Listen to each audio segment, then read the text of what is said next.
भुलाइल बाड़ा तोता खोता छोड़ के जाए के पड़ी कि काहे माया में भुलाइल बाड़ा तोता खोता छोड़ के जाए के पड़ी यही जा स्वागत खाते मन बार होता कि यही जा स्वागत खाते मन बार होता छोड़ के जाए के परी काहे माया में भुलाए बार होता छोड़ के जाए के परी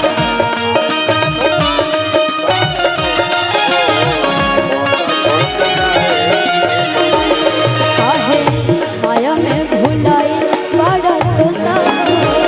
होता छोड़ के जाए के परी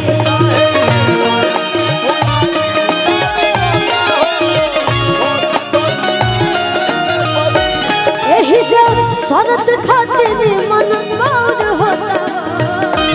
यही जब स्वागत खाते मन बार होता छोड़ के जाए के परी काहे माया में भुलाई बड़ा तोता होता छोड़ के जाए के परी। जय हो विकी भी कोई नहीं जब तक विकी भी नहीं आ रहा है तब तक मैं एक और धुन गा देता नहीं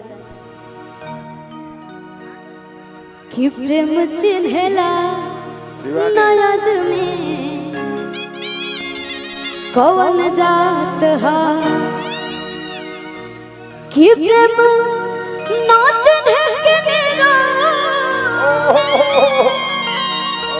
कि प्रेम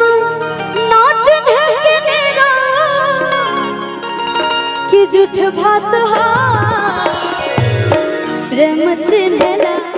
नया आदमी कौन जात हा प्रेम चिन्हेला नया आदमी कौन जात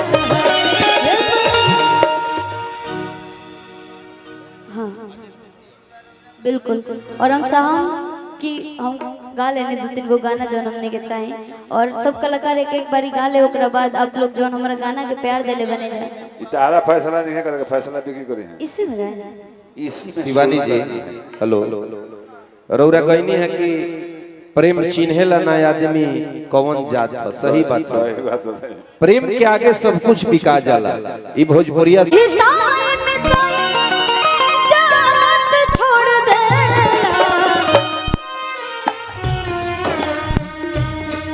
जब समय हो कमजोर जब समय हो कमजोर तो हर कोई साथ छोड़ देला जब समय हो कमजोर तो हर कोई साथ छोड़ देला हित परित हिताई मिताई जात छोड़ देला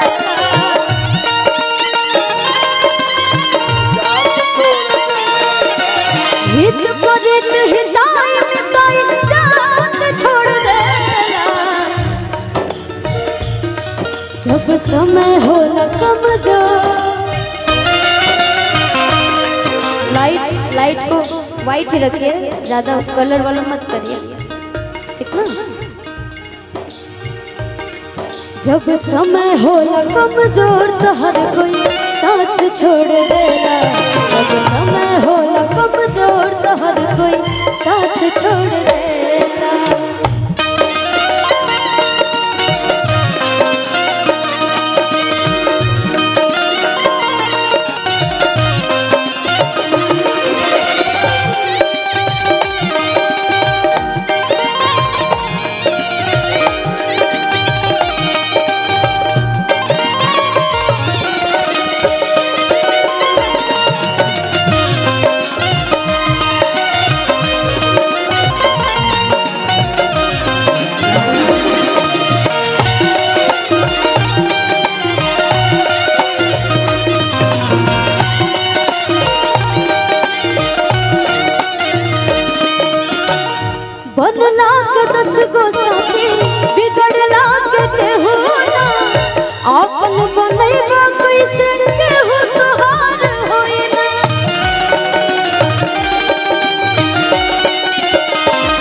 जब समय होला कमजोर,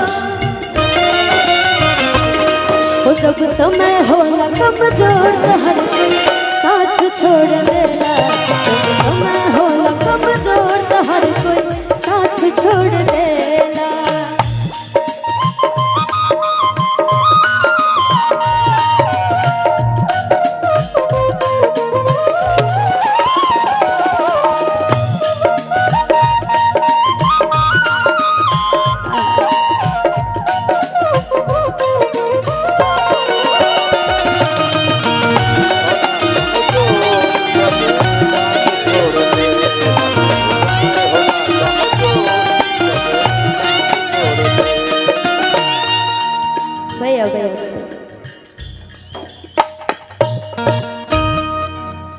एक गाना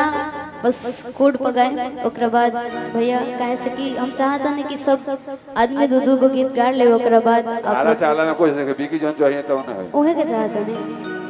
ठीक ठीक ना ये हमार सबसे जन एगो ना होखेला कि सबके जिंदगी में एगो फेवरेट कोनो चीज होखेला। हाँ तो ऐसे ही हमारा जिंदगी के अगर